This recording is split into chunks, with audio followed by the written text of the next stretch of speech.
Adapun mimpi dari Allah adalah mimpi yang hak, itu yang disebut sebagai ru'ya, bukan ru'yah tapi ru'ya. Dan ini adalah mimpi yang benar untuk kemaslahatan dirinya maupun kemaslahatan orang-orang yang ada di sekitarnya. Itu biasanya adalah mimpi-mimpi yang hak dari Allah, dan waktu-waktunya pun adalah waktu-waktu terkhusus seperti yang dijelaskan dalam kitab tafsirnya Ibnu Sirin dan beberapa tafsir-tafsir ahlam yang lainnya.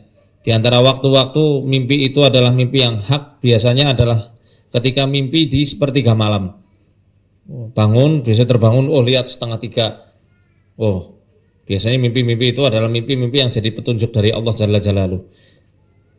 Baik, karena sebuah jawaban dari istikharah kita, jawaban dari doa-doa kita, jawaban dari segala usaha serta ikhtiar-ikhtiar kita, ya, biasanya di sepertiga malam atau ketika waktu qailulah, ketika waktu zuhur, setelah zuhur, ya, di waktu siang itu biasanya waktu-waktu yang ketika orang bermimpi di situ adalah isyarat-isyarat mutlak yang seringnya terjadi.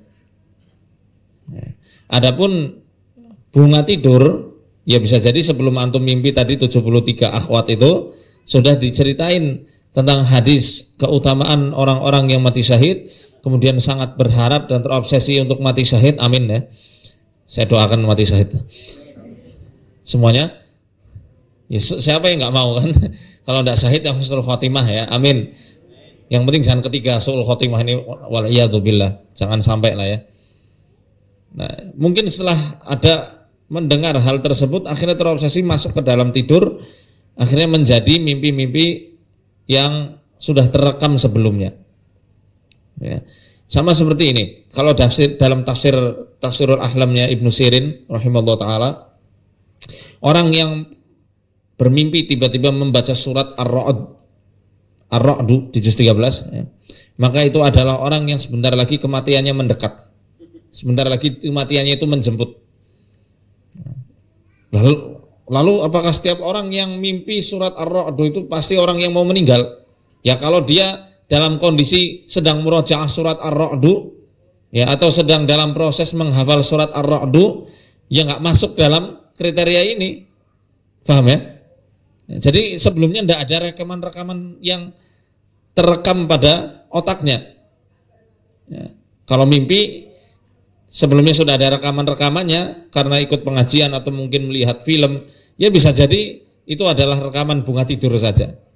Kalau dari setan ya seperti yang dijelaskan dalam hadis seorang sahabat yang di mimpi seakan-akan dipenggal kepalanya, kemudian kepalanya sudah terpenggal, gelundung, dia masih kerasa. Diceritakan kepada Nabi SAW, jangan ceritakanlah itu mimpi yang seperti itu dari setan, untuk nakut-nakuti kamu saja, karena memang tidak ada maknanya sama sekali, hanya untuk membuat dirinya itu takut. Ya, seperti contoh ada lagi ya, kayak digergaji misalnya, atau mungkin dibawa ke Segara Kidul misalnya, ketemu Ratu Kidul misalnya, itu mimpi-mimpi dari setan aja, tidak ada hakikatnya sama sekali. Ya. Kalau mimpi-mimpi dari Allah kadang ya ada simbol-simbol khusus, seperti Rasul Shallallahu Alaihi Wasallam ketika mau perang Uhud, beliau mimpi banyak sapi itu dikorok, disembelihi. Beliau tahu ketika perang Uhud bakal kalah karena sapi adalah simbol dari orang yang memiliki ketundukan dan sifat yang baik. Maka sapi itu adalah simbolnya kaum muslimin. Di mimpi beliau itu. Akhirnya beliau sudah tahu ketika perang Uhud memang akan ada kekalahan tersebut. Nah, itu simbolnya itu dikorok sama orang-orang kayak dijagal itu, sapinya dijagal. Oh, ini kaum muslimin bakal kalah. Contoh lagi, Umar bin Khattab sebelum ditusuk sama siapa? Abu Lu'lu'ah. Ya, itu juga mimpi di teladung, apa namanya itu, di teladung itu loh, apa namanya?